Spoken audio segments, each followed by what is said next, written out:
Another major problem that most students are dealing with is about giving a good specific example. And most students make a mistake between explanation and example.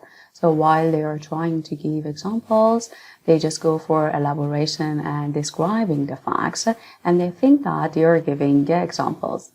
In order to give a very good example, you need to be specific, because IELTS wants you to show that you know how to give examples and support your ideas. Of course, they know that you've got no accessibility to different kinds of technological devices and gadgets in order to provide exact information and data. So that is it, and everybody is like you. Just they want you to provide some specific examples and avoid overgeneralization. That is something that we see a lot in students' work.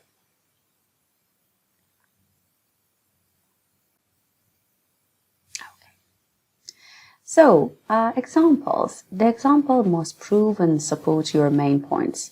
Sometimes we see that other points are somehow introduced while you are trying to give examples, and that is completely wrong because you are trying to support your whole idea, not introducing a new one. And the next thing is about providing examples can facilitate the process of understanding. Of course, it is like this, isn't it? You try to just convince your reader, your audience, about the fact that whatever you're saying is a piece of truth. You're logically basing the argument.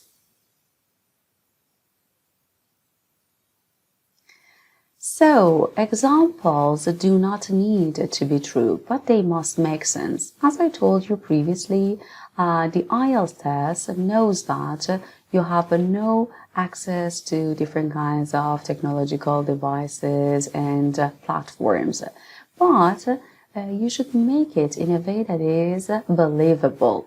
If you just give very exact information about numbers and figures, it is not that much believable. But if you try to make it understandable and convincing, why not? You should make things up. Recent research concluded that plus what you're trying to prove, or you can say a recent study found that plus what you're trying to prove. So these are two very good statements that can be used in your examples.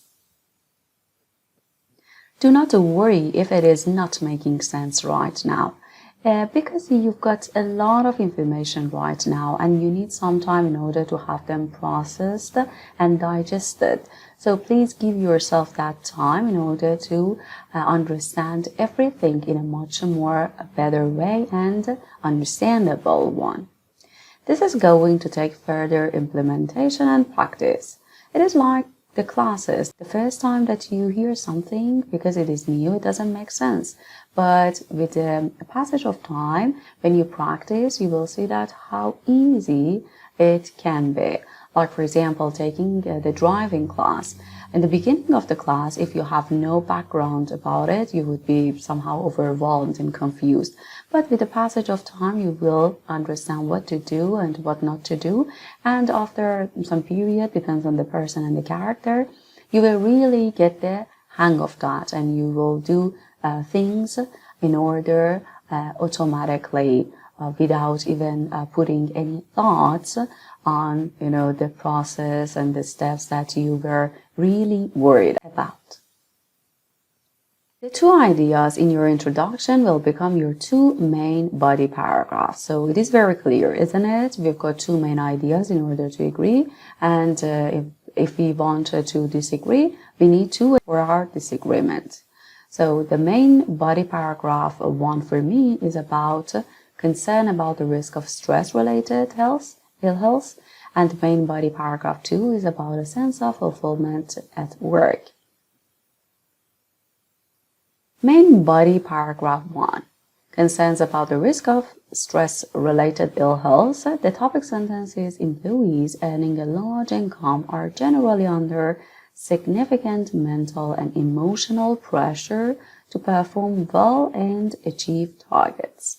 So you can see that my central focus has been stated here. I want to talk about this reason. So by reading this topic sentence, my listener, my audience can understand what exactly I am going to talk about in the whole paragraph. Now it's time to go for more explanation because my reader needs to understand it perfectly.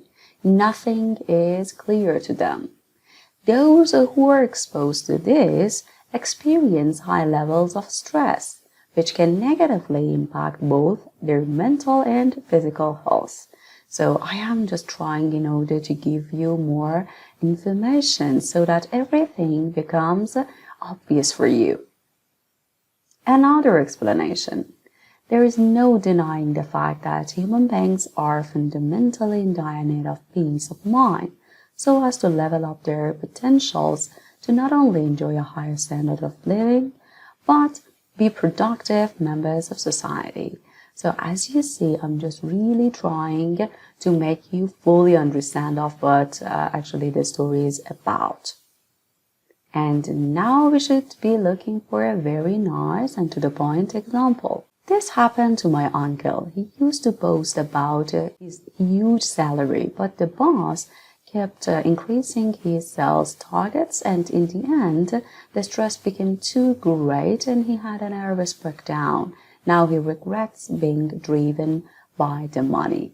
So as you see, I've provided a very nice and personal example, which is completely okay, and you're good to go by giving such these examples, because I've heard that some instructors try to warn students about this, and they try to say that they shouldn't go for personal information, personal examples, but it is completely okay, and I've double checked it with some examiners, and I can guarantee you that everything is okay with personal examples. And if you want to be really logical, you can see that in the instruction it is written that provide your examples if they are relevant. So nothing is somehow bizarre about using your own examples and experiences. Let's move on and talk about the next part, main body paragraph 2. So this body paragraph is going to be about job satisfaction and the fact that it can give you a sense of fulfillment. So my topic sentence goes like this. Having a job that they enjoy doing and in which they feel valued is a major concern for most of the modern workforce. So this is my central focus. This is the most important idea that I'm going to elaborate on that.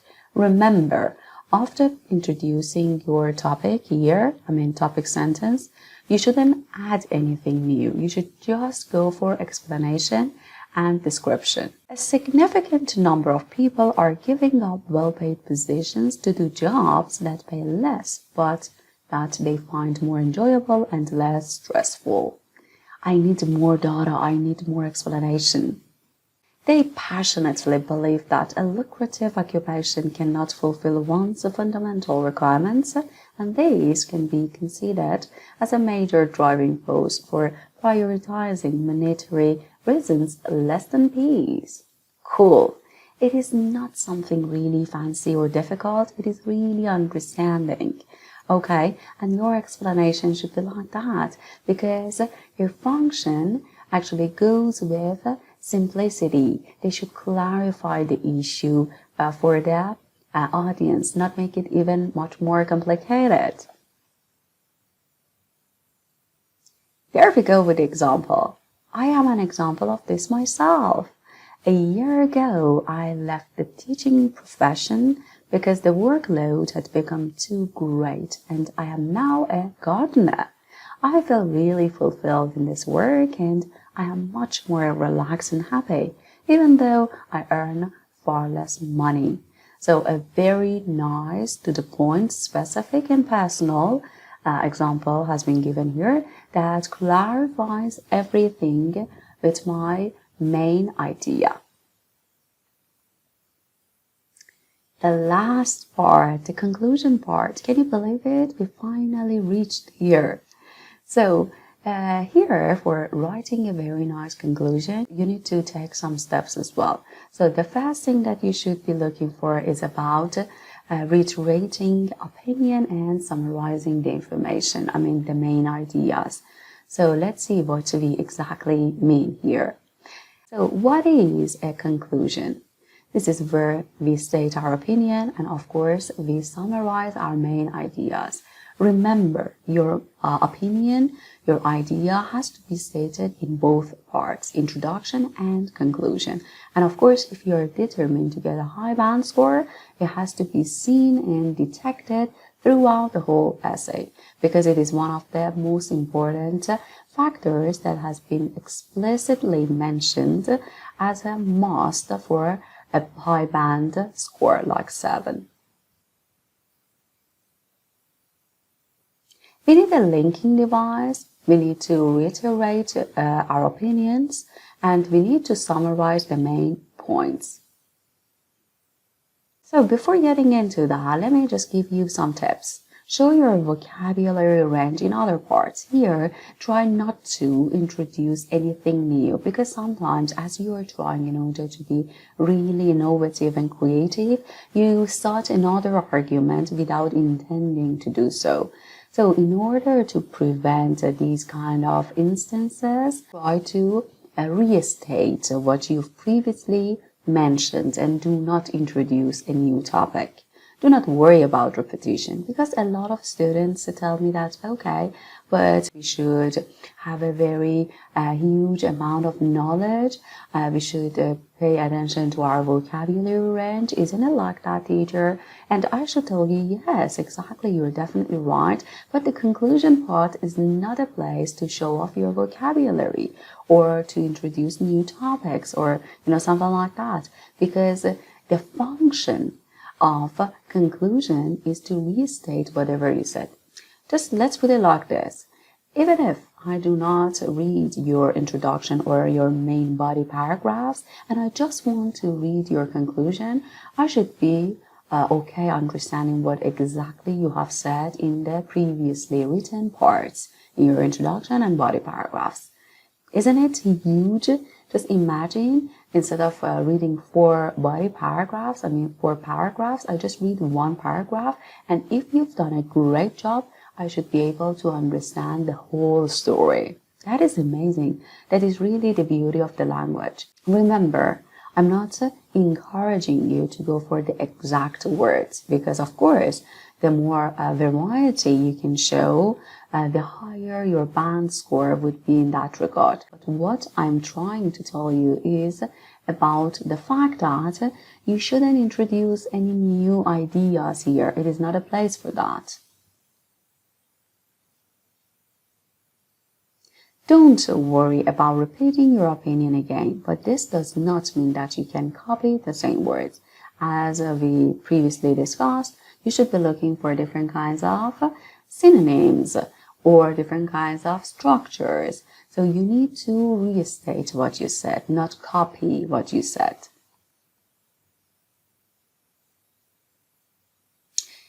In other words, we take our opinion from the introduction and we paraphrase it.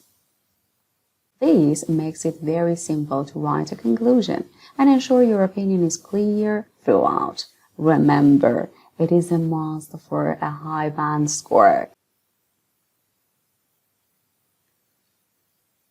As I said, someone should be able to read your conclusion only and tell what exactly your main ideas are. So that is something really huge, which makes it really beautiful and outstanding as well. Again, do not worry about repeating your main ideas, but you should be able to paraphrase. And just take it from me, because paraphrasing is everything. So, in the introduction, we just said something like this. We said that it is argued that earning lots of money has more significance to people than being content in their work. I totally disagree with this statement. And the third part, I believe that people are increasingly concerned about the risk of stress-related ill health frequently experienced by people in highly paid positions, and they care more about feeling fulfilled at work. And the conclusion. In conclusion, for a high percentage of the population, earning a substantial wage is less important than job satisfaction due to the adverse effects of work-related stress and desire to feel satisfied and fulfilled at work. You can see that we have exactly repeated ourselves, but in a very creative way. Allocate your time properly. It is very important to do so because a lot of people are struggling with time management, so you have to practice that at home while preparing for the real examination in a way that you can definitely manage your time properly. Decide on your position, express your view clearly and support example and evidence. As we said, your position plays a very crucial part in your essay because it is actually asking about that, nothing more. And of course, you need some evidence and support. It can be explanation, it can be support, evidence, data, anything included. Organize ideas into paragraphs, each with a clear focus. It is very fundamental as well, but you cannot believe that how many candidates forget to write in paragraphs and they start a paragraph and they've got a very huge and lengthy block of a paragraph. Never do that, please.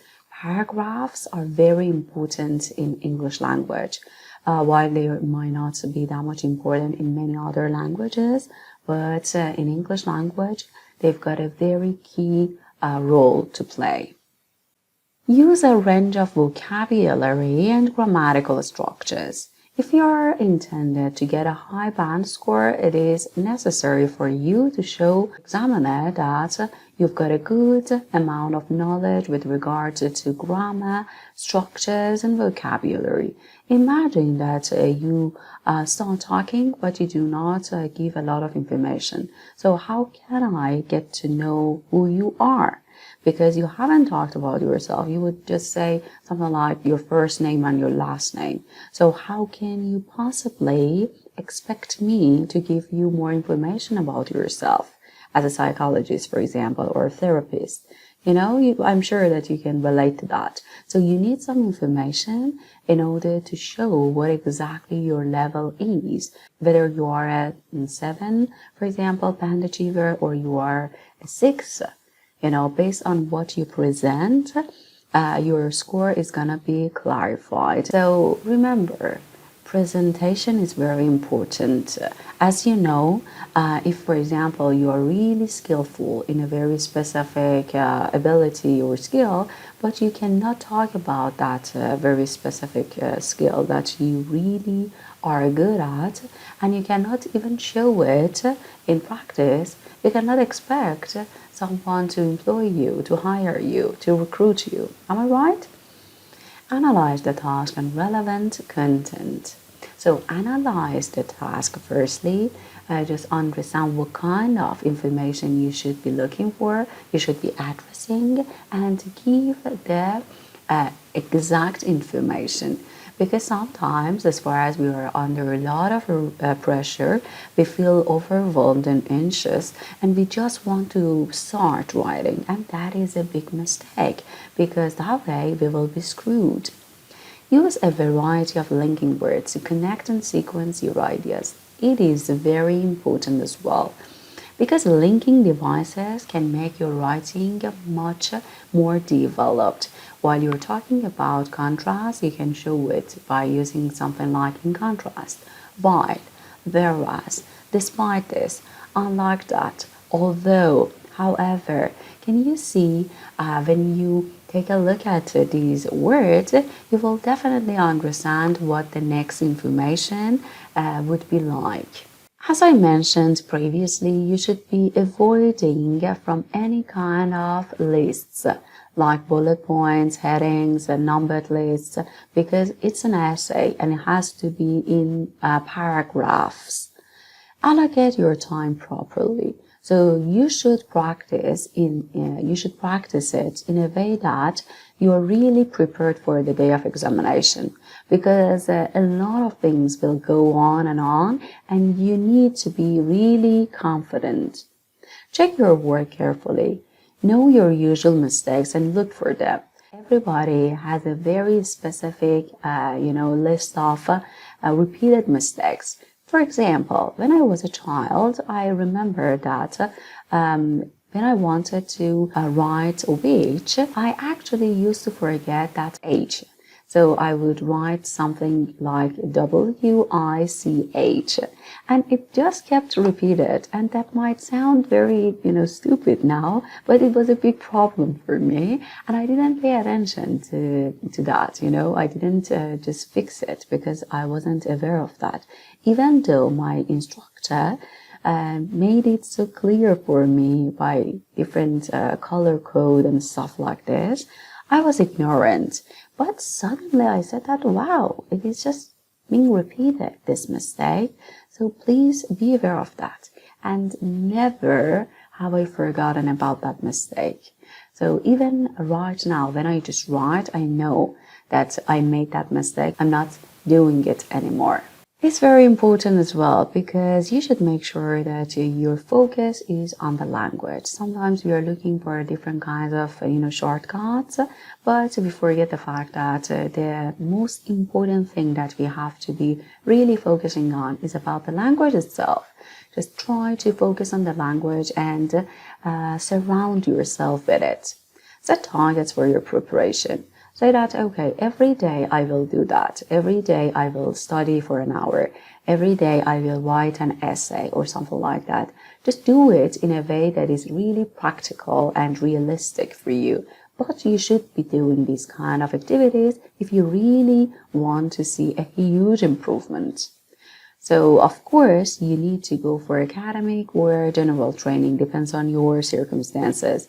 If you are going for some migration like a skilled worker or stuff like this, you're probably in need of general training. But if you want to go for higher education, you would really need academic one.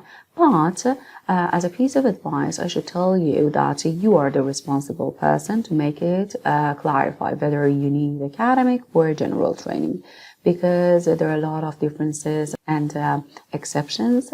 So you have to really ask about these kind of things from the people that you trust, or search it on the internet, Google it.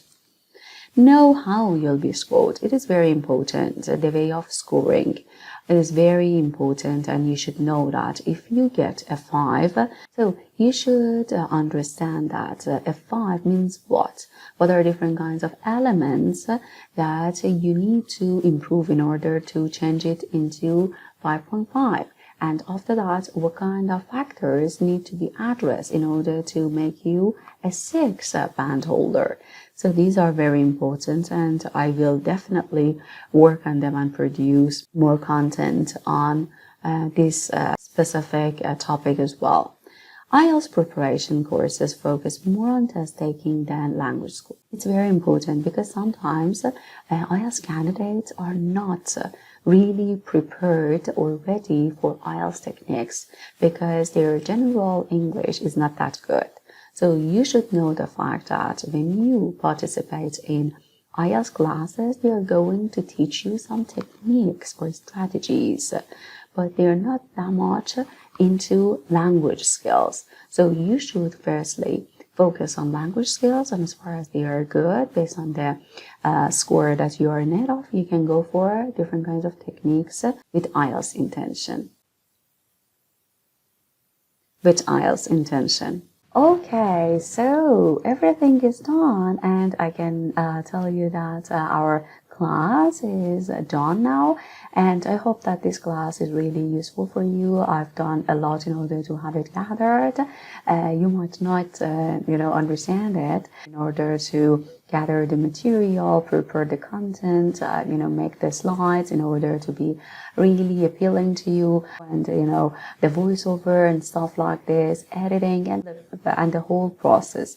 I really hope that you will be benefited, and that is all which makes me happy.